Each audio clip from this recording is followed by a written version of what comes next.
Mike Langford. Welcome to the Augmented Advisor podcast, where we showcase thought leaders, ideas, and strategies to help improve the advisor and client experience in wealth management. The Augmented Advisor is brought to you by Blue Leaf, the all-in-one wealth management platform with best-in-class advisor and client experiences in reporting, billing, and rebalancing. On this episode of the show, John Prendergast and I are talking with James Lee, the new president of the Financial Planning Association, about why financial planners should be considered the fourth great profession alongside doctors, lawyers, and clergy. And what is it going to take to make financial consumers see financial planners in that light?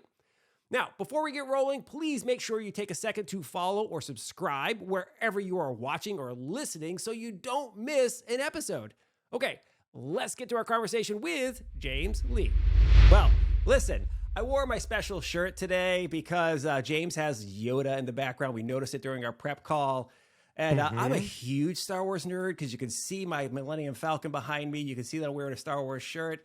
And let's get ready to rumble here. This has got to be an amazing podcast. Love it. I can't wait. I love it. This is fantastic. Well, James Lee. All right, I'm back. You know, so I have the Yoda framed Yoda picture is on the wall behind my desk, and every time I pass it, I am reminded of Yoda's famous quote: "Do or do not, there is no try." Perfect. I love it. It's a huge thing. We were talking a lot about doing stuff on this episode of the show. So fantastic stuff. By the way, I've got a Grogu on my wall over there. You can't see it. It's out of frame. Oh, He's nice. holding a little bottle of a Topo do. Chico, which makes me happy. Of course you do, Mike. Of course I do. Hey, what else would a guy who has a Tatooine tattoo be talking about today? Anyway, all right. Hey, listen. Grogu is the screensaver on my iPhone as well, so we have that in common too. We are just living in a perfect world now for us guys. I swear to God, I was 5 years old when the original Star Wars came out, and it's like, my life is just awesome. It never ends, this joy. I was older than that. Me too, anyway. John. Well, listen. We don't have to share, though. We don't have to share, James. Don't have to share. No, nobody needs to tell. I just volunteer my age. That's fine. So anyways, listen, before we get into the meat of today's conversation, and I'm sure we'll work in some other Star Wars nerdiness across the galaxy of this episode, I think a huge congratulations is in order for you, James, or should we say, Mr. President. So it's the first time we've had the brand new president of the Financial Planning Association with us. So when I saw the announcement in an article, I was just kind of in my news feed, I'm like, I got to ping James and have him on the show. And you said yes. So let's set the stage for today's conversation. Why did you decide to accept the role as president of the FPA? Well, first of all, thank you for having me on the show. I truly appreciate it. And first of all, I'd like to say that it is a true privilege to serve our members, the FPA members, and the profession. One of the reasons why I wanted to serve as president is because I'm so passionate about financial planning and the profound positive impact that our members have on their clients' lives every day. And so if I can do my small part to advance the businesses of our members, how they can serve their clients and advance the profession, I'll be very, very happy. Very cool. Very cool. It's interesting being kind of mission focused like that. Is, not everybody gets that. You know what I mean? That a lot of people just do their job and just go about it and say like, hey, listen, I'm getting paid well.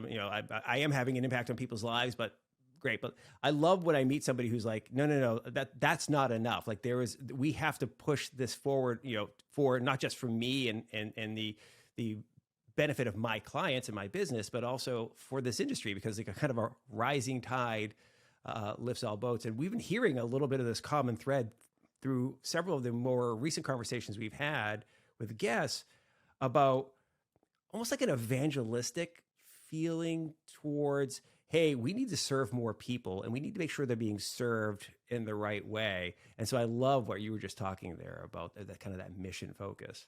Yep. Absolutely. And, the primary aim of FPA, if I can quote it, is to elevate the profession that transforms lives through the power of financial planning. And that is what it's really all about, to help our clients make really good decisions about their money. And if we can do that well and do that well for more people, society as a whole will be served. That reminds me of a little bit of a quote you had recently in Investment News. I think you said, FPA believes financial planning is a noble profession worthy of recognition and legal protection. Anyone representing themselves as a financial planner must be qualified to provide these critical services. And during our earlier call, you echoed those sentiments as part of your own mission. So before we dive in, and you were talking about protecting the use of the term financial planner. I'd love to get your take on why a human financial planner matters so much today. Because with the rise of solutions like ChatGPT and robo-advisors and other humanless tools, why does the world need human financial planners? Yeah. Well, certainly, I've been in business for 25 years, and there's been several times when there have been predictions about technology taking over the role of a human advisor, and nothing could be farther from the truth. Including ChatGPT, which I have tinkered with myself a little bit and find it to be a tremendous tool that can help me, but will not replace me. I can tell you that for certain. There is no replacement for human to human interaction. Financial planning is an art and a science, and there are tools that have been developed that can help with the science part of financial planning, help us be more efficient, both in how we generate advice for our clients and run our businesses more efficiently.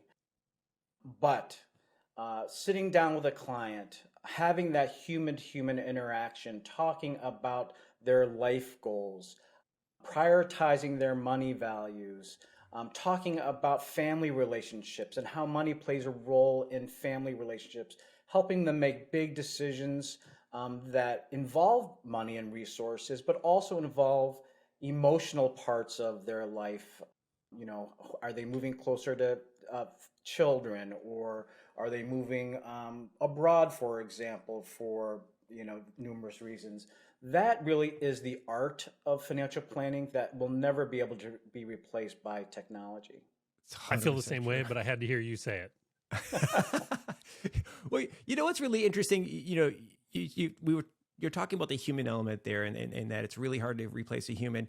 One of the reasons why it's super difficult to replace a human is humans know the right question to ask, right? Versus like anybody can type in a random question about financial planning, like how do I save for retirement while also balancing saving for college fund, right? Like whatever but how do you ask that question appropriately given your current circumstances? Also, given the other parties involved, right? One of the things about your financial life is it is life, right? It is spouses, it is children, it is, I don't know, aging parents who may need care, and it's the emotion that comes with all that. That's really hard to type into ChatGPT or any other type of solution and say, "Give me the answers. What should I do here?" Right? Absolutely. And I know many of my financial planning colleagues have tissue boxes, just like I do, on our table because our conversations are often emotional. And I don't think you can get a tissue from the computer screen and elicit those kind of emotions from those digital tools like ChatGPT. Yeah, something you said there made me think about the fact that the advisor has to be proactive with this. They're not sitting there waiting for somebody to type a question into a screen. They are proactively thinking about that client. They're reading the client's body language and emotional cues. I mean, even over Zoom. And while some of that can be trained, really, I think at best, you're going to wind up with a really efficient paraplanner that can hand you stuff that you need to add judgment to. And generative AI doesn't mean proactive. It means it'll create stuff based on the prompts you put into it. So I couldn't agree more, and really glad to hear that somebody like you is at the helm of the FPA. Appreciate that. I think he's blushing. You got him. That was our job today, to get you blushing, James. Well, get ready to blush a little bit more, because I'm going to want to dive into the James Lee story a little bit, because that same investment news article that John mentioned, it says that you've been a member for more than 20 years. So the first question that jumps out to me is, what was it that drew you to become a financial planner, a CFP, and in turn, joining the FPA? And what is it about the experience that keeps you so engaged and passionate about being a financial planner? I mean, lots of people are just happy being a registered rep, look, I'm an RIA. I don't do financial planning. What is it about this profession that keeps you so engaged, and what drew you to it in the first place? Sure. Well, this probably goes back to my origin story. So coming out of high school and going to college, I actually intended to be a doctor. And, I feel like I have a helping nature. I wanted to help people. And certainly being a doctor is a helping profession. When I got to UVA, I volunteered at the hospital and was assigned to the surgical intensive care unit, and quickly realized that there was not going to be a doctor was not in my future. I just could not take the blood, basically. So I switched my major to econ, graduated from UVA with an econ degree, and went to work in Washington, D.C. as a research analyst for a financial research firm. And so my job then was to produce research reports, analyzing regulation and legislation coming out of Washington, how they impacted industries and companies. So I saw firsthand actually how policy can create winners and losers in business. My wife and I were married. We're both from Saratoga Springs, New York. And so we decided to come back to our area to be close to our family and to raise our family here. So we moved back to our hometown, and I went to work for an institutional research firm in Albany for a couple of years, but really wasn't getting a lot of personal satisfaction out of it. I was not fulfilling my calling to be a helper. And at the time, this was 98, I felt that there was a real need for an advisor who was independent and fiduciary. And so I researched the various ways that I could provide advice to families, to help families with their investments, because that was my specialty at the time, and hung out a shingle with no clients. Fortunately, we had saved money for, to last through a few lean years, but I basically hung a shingle, started working with friends and family, and realized really quickly that you cannot give good investment advice without really understanding the entire financial picture of the client. So knowing that I needed education and training on other parts of a client's financial life, I looked at organizations that could help me and found FPA. So I joined my local chapter in 2000, and I can honestly say that if it wasn't for FPA, I would not be where I am today. I would not be as good of a financial planner for my clients. The things that I learned about running a successful business, I learned from FPA. Networking with other financial planners was just critical to my the launching of my firm and the growth of my firm.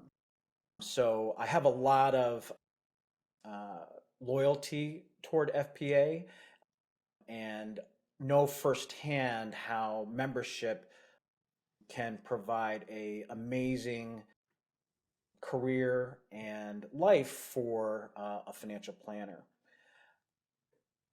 And Fantastic. so I found my helping profession, but just without the blood. I mean, yeah. Let's Nobody hope. likes Let's the hope blood. there's no blood in financial That's planning, right? Yeah. yeah. I guess, And You were ahead of the honestly, curve. yeah, when you talk to a lot of financial planners and a lot of my fellow members at FPA, we really feel that financial planning is a calling. It's a calling to help people with one of the most important issues in a person's life, which is money. People are making decisions about money on a daily basis, and what we're doing is helping our clients with those decisions so they can make good decisions, have peace of mind, and can live their life with joy. So that I am really passionate about what we do and how we impact our clients' lives. And, one of the reasons why, I'm so passionate about it and so involved is because there's a tremendous need for financial planners. There's a tremendous need for competent and ethical financial planners, and there's a gap between people who need and want good financial planning advice, and those who are actually seeking it and receiving it. You know, you were ahead of the curve. You were ahead of the curve seeking something that was fiduciary. I mean, you're talking 98, 99. No one was talking about fiduciary back then. Yeah. What was it that attracted you to that concept back then? Honestly, I just thought to myself, how would I want to be served from a financial advisor if I was the client? And for me, if I was a client, I'd want my advisor to put my client's interests first at all times. And so it was really easy for me to make that decision. Once I discovered that there was this model, the registered investment advisor model, which required the fiduciary standard, that certainly was appealed to me and why I chose that model versus others. Another way you were ahead of the curve, and just looping back, when Mike and I were putting the show together, he said, "Hey, let's get the new head of the FPA on the show." And I said, "Great." And he shot me your name, and I said, "Wait a minute, I know that name," and realized you've been a Blue Leaf customer like since the beginning. So Yeah. I don't need you to talk about Blue Leaf, but that too was ahead of the curve, looking for something that was digital and that was digitally engaging. What was it about that concept? I mean, over a decade ago now, that attracted you to what? I mean, honestly, a lot of advisors are just getting to today. Yeah. Well, I consider myself relatively tech savvy, and I'm always looking for tools to run my practice more efficiently and provide my clients with more service, and doing it in a way that either can free up time for me or provide more service in the same amount of time for my clients. And at the time, Blue Leaf, of course, is a tool that provided information to my clients that they could not get from their from the custodian that I use. Additional information. I always say that my best clients are my most educated clients. And so it provided them with more information and put it in a way that was very easy for them to understand. It also created a touch point for my clients, a weekly email that went out to summarize their investments. It's a third party aggregator, so they could see all of their, financial accounts in one place. And also, not at the very beginning, but later on, you provided a fee billing service as well. And That freed up a lot of time because prior to that, I was calculating my fees on a Excel spreadsheet. And of course, that creates a lot of opportunity for mistakes and took a lot of time. So, with any type of technology, and I'm always looking at technology, I'm always looking for those tools that can help me serve my clients better and run my practice more efficiently. Mike, what's amazing about that answer to me is, once again, I think this is the third answer in a row, James, that you put your clients' needs ahead of your own. Your efficiency was second in that answer. The most important thing to you was transparency to your clients, essentially. And all of those things you talked about really generated transparency. So, man, I think the FPA's got exactly the right person in exactly the right spot. I appreciate that, John. Well, it's one of the things we've learned time and time again over the years is like, if you serve people, right, value for you will come, right? We talk about like some of the wealthiest people in the history of the planet, right?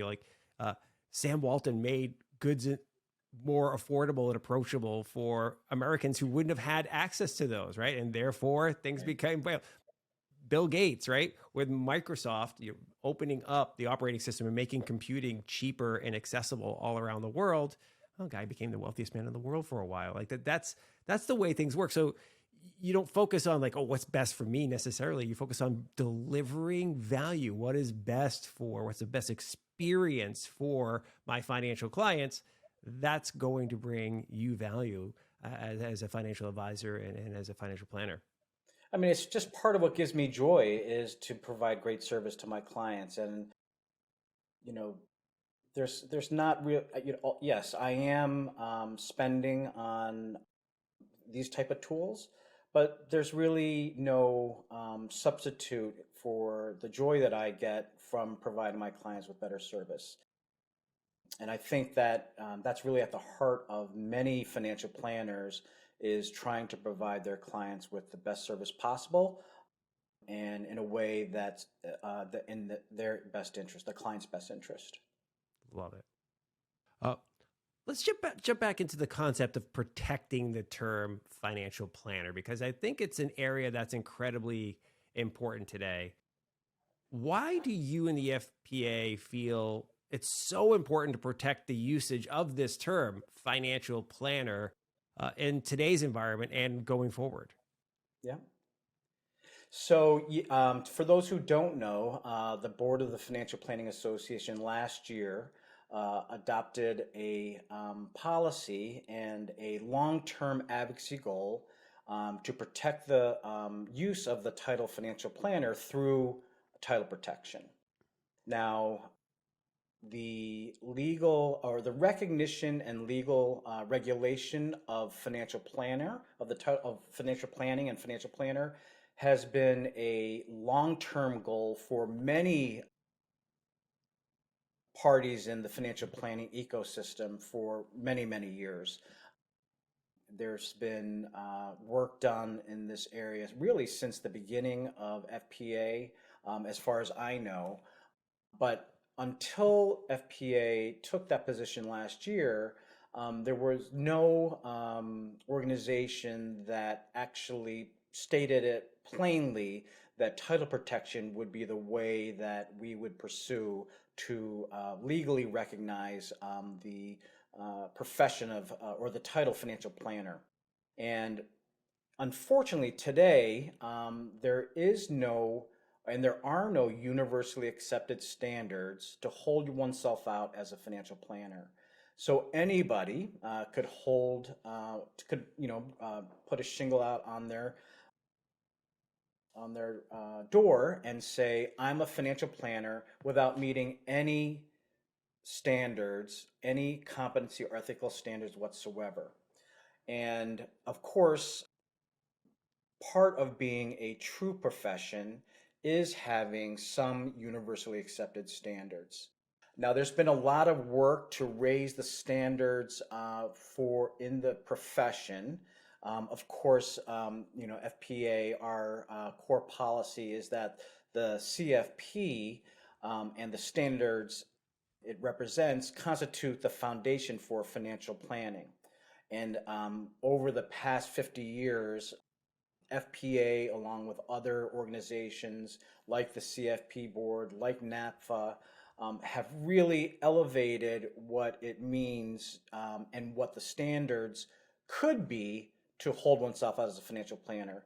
Yet today, there is no standard. So consumers who are seeking financial planning advice may encounter someone who is calling themselves a financial planner, but has not met any competency or ethical standards whatsoever.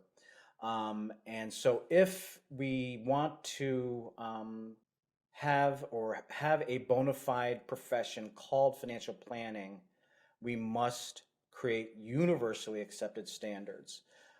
So today the FPA is leading a conversation about what it means to be a profession, and speaking with our members. First of all, we want to hear from our members, but also from other parties in the financial planning ecosystem on what it means to be a financial planner and what standards there should be in order to call oneself a financial planner. Do you have an example of like core standard for calling oneself a financial planner? Is it, having a CFP, or is there some other underlying standard that someone could just recognize and go, that's a distinction right there? Sure. Yeah, absolutely. Well, one of the hallmarks of other true professions is a fiduciary standard. So, I like to think of financial planning as the fourth great profession. Historically, the professions that are considered the great professions are medicine, law, and clergy, because of the impact that they have on society. We believe that financial planning is just as profound, just as important a profession because of the impact that it has on financial well-being. Those three other professions, of course, do have a fiduciary standard associated with them. And so one of the standards that we could consider is a uniform fiduciary standard for anyone who calls themselves a financial planner. And of course, that's not the case today.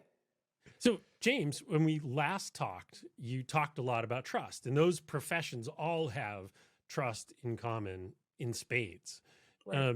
And you said that financial planners are held in a position of trust with clients. I'd love to hear you expand a little bit on that, from your perspective, and really why that's so important.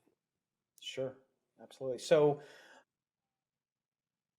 when you think about the way I engage with my clients, and many of my colleagues engage with my clients, we have committed to a fiduciary standard of care when providing financial advice to our clients. Unfortunately, the financial services industry as a whole is viewed with very little trust by the public. In fact, when you look at consumer surveys, financial services as a whole is one of the least trusted industries in America. And what a shame that is, because many potential consumers who would benefit greatly from financial planning advice are not actually seeking and engaging with a competent, ethical financial planner because there is such this low view of financial services in general. So one of the outcomes of this title protection effort, if successful, would be the creation of a profession where a consumer who is seeking financial planning advice would know that when they're engaging with someone who's a financial planner, they know that they have committed to a fiduciary standard of care when they're engaging with that financial planner. And that will lead to more people seeking financial planning advice, more people benefiting from financial planning advice, and overall a healthier society in terms of financial well-being.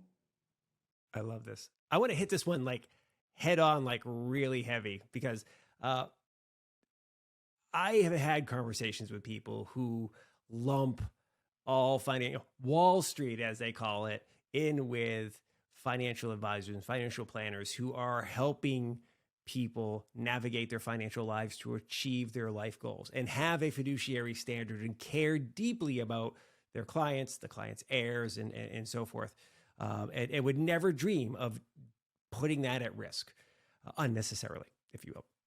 And so to me, it feels like, this some of the concepts you've already been talking about protecting financial planner is only the first step, right? That we need to be out there, not only the FPA and organizations like it out there beating the drum, but financial planners themselves need to be aggressively putting their chest out going, hey, we are here to help you protect. We are not the Wall Street. We are not Silicon Valley Bank. We are the shepherds, right? We are the ones who are going to help you navigate these choppy waters or whatever, your uncertainty in your life, so that you can have what you want to achieve in life.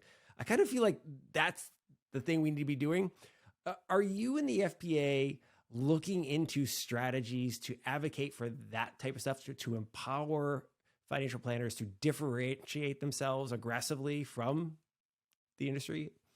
Yeah, absolutely. And, obviously, what we've been talking about, title protection, is a very important way that financial planners can differentiate themselves from other parts of the financial services industry. And I think the recognition by the public, by policymakers, and by practitioners, by industry participants themselves, that there is this group of professionals who are not only acting with a fiduciary standard of care, but also have other standards that they've met, other competency standards that they've met, will go a long way to be able to, for financial planners, to be able to differentiate themselves from other financial service providers.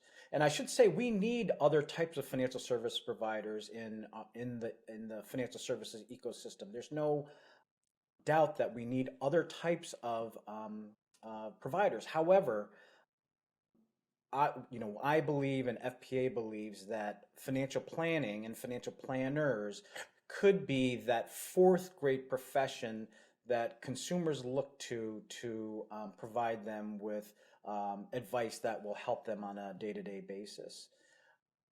One of my personal visions is that ultimately every American will have access and will engage with a financial planner from when they first start their professional careers all the way through their lives. And just as most people see their doctor annually for a health checkup, they'll see a financial planner for a money checkup or a financial checkup. And I can just imagine how much better our society would be from a financial point of view, and from, money issues are creating a lot of stress for people. People, when you take surveys, money is the largest source of stress in their lives, and all the things that come from that stress, from money stress. If we could help that, we could help that significantly if every American engaged with a financial planner from the very start of their work career all the way through the end of their lives.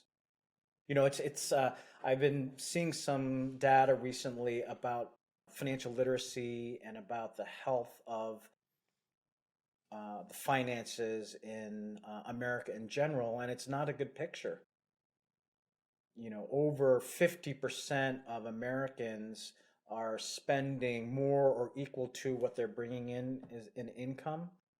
About 2/3 of Americans cannot afford a $400 emergency expense. And that's where financial planners can really help, to help, things like create priorities, budgeting, making sure that what's coming in is greater than what's going out, that there's some savings for the future, for future goals.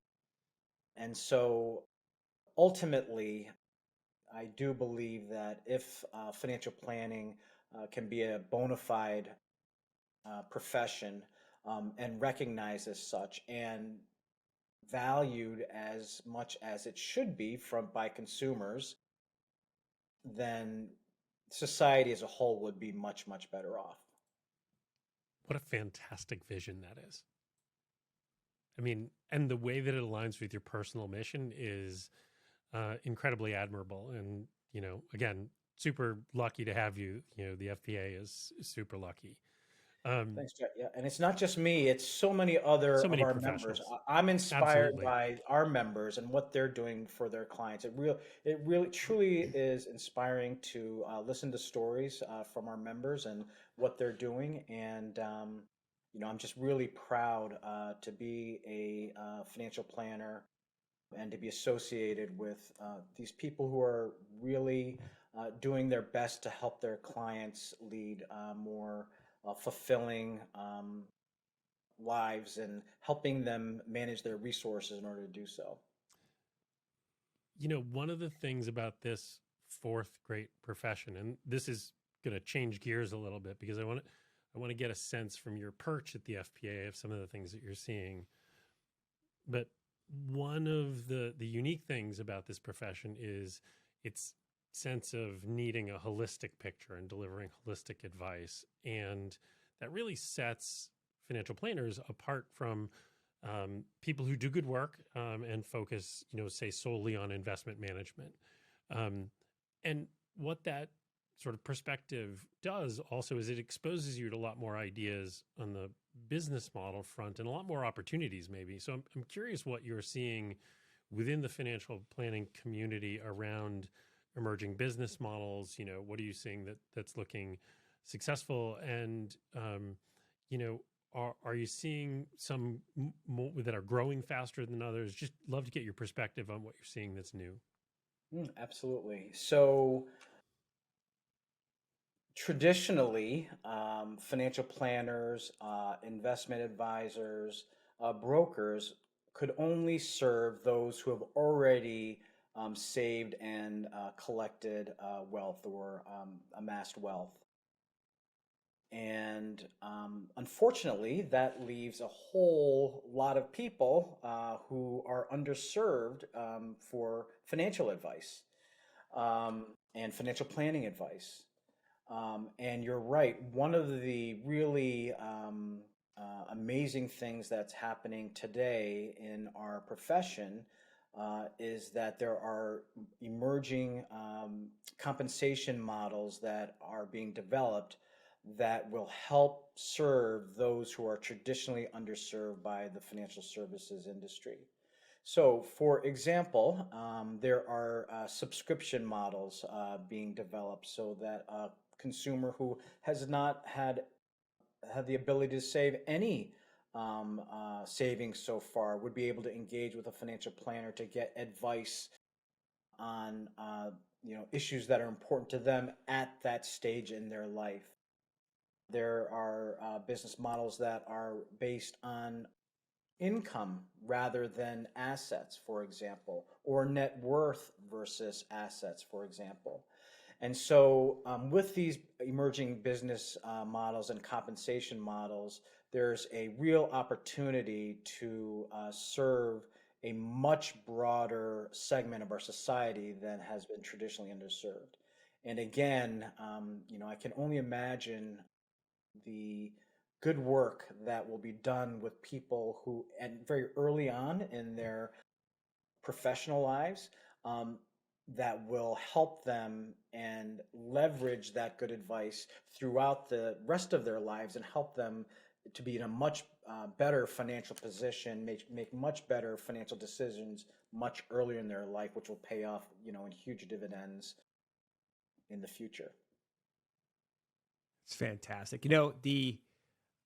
I love that you brought up the fact that, many Americans, are effectively living hand to mouth a lot, right? They don't have a lot of money to survive a $400 emergency spend, or some of them are spending more than they make.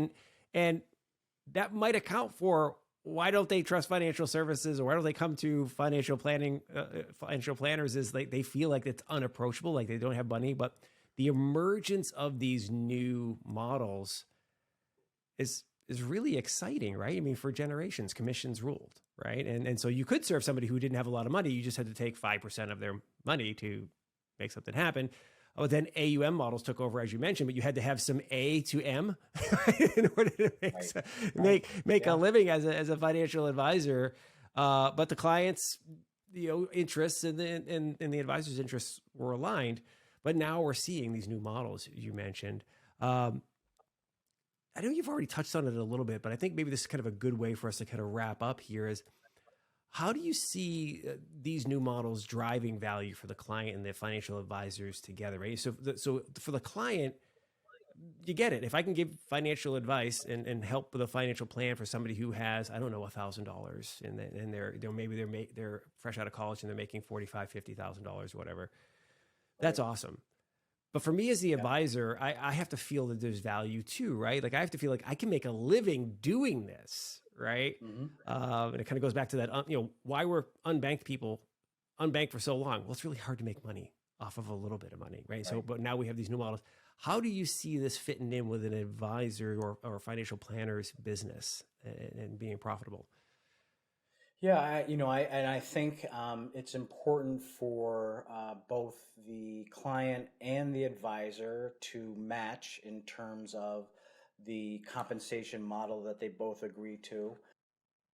And like I said before, there are ways that financial planners are being compensated now that that don't necessarily require a lot of savings or even wealth.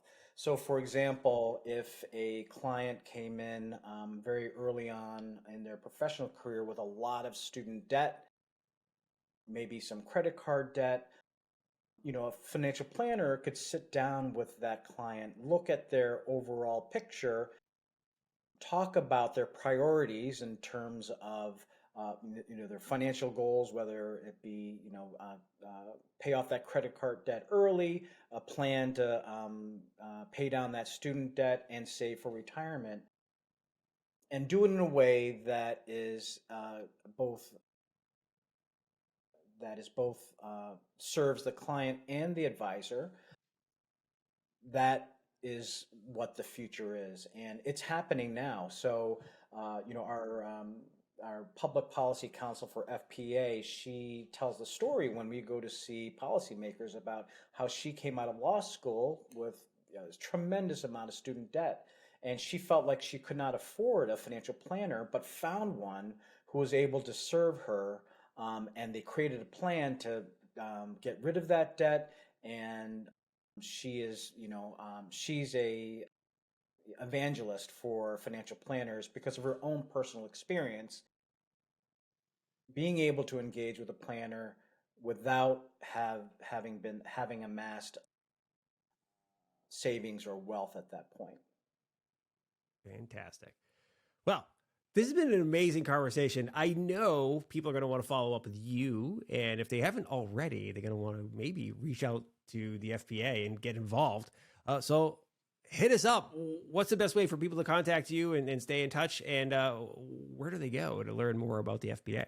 Well, certainly you can go to financialplanningassociation.org. That's our website.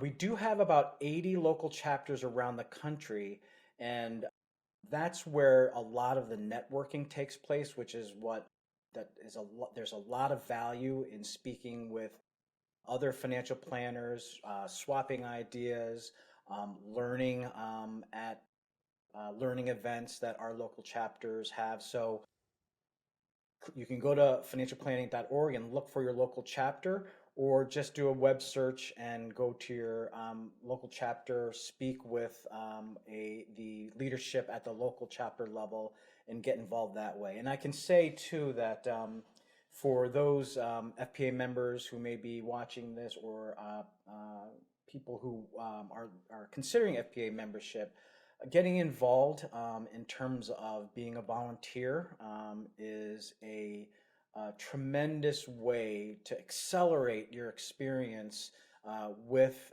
the profession. and being, serving on the boards or committees at your local chapter. That's really where you get a lot of that interaction that you might not get when you just go to a continuing education event, for example. And so I encourage everyone to get involved on a volunteer basis and give back to the profession. One of my really, one of the things, like I said early on, is that I feel an obligation to give back to the profession, not only because it's given me so much, but because by giving back, you're actually helping grow the financial planning profession for future financial planners.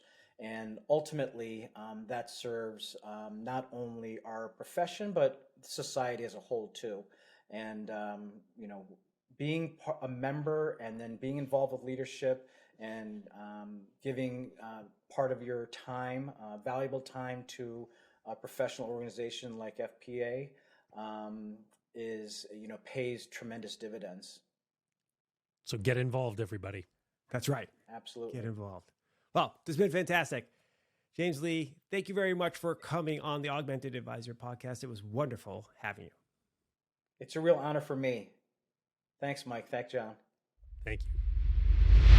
Thank you very much for listening to and or watching this episode of the Augmented Advisor podcast. It was fantastic to have you with us. I hope you enjoyed this conversation as much as we did.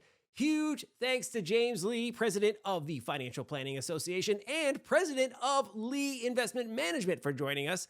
I absolutely love his passion for helping others, including other financial advisors, achieve their goals and move the profession forward. So awesome stuff. Thanks, James. As I mentioned at the top of the show, please take a moment to subscribe to the podcast on your favorite podcast platform and do us a favor. Make sure you give the Blue Leaf page a follow on LinkedIn. We share every episode of the show on LinkedIn, and we would love to have you be a part of our community. Okay, that's it for today. Please make sure you are staying safe and be nice to each other. We'll see you next time on the Augmented Advisor podcast. See ya. Bye.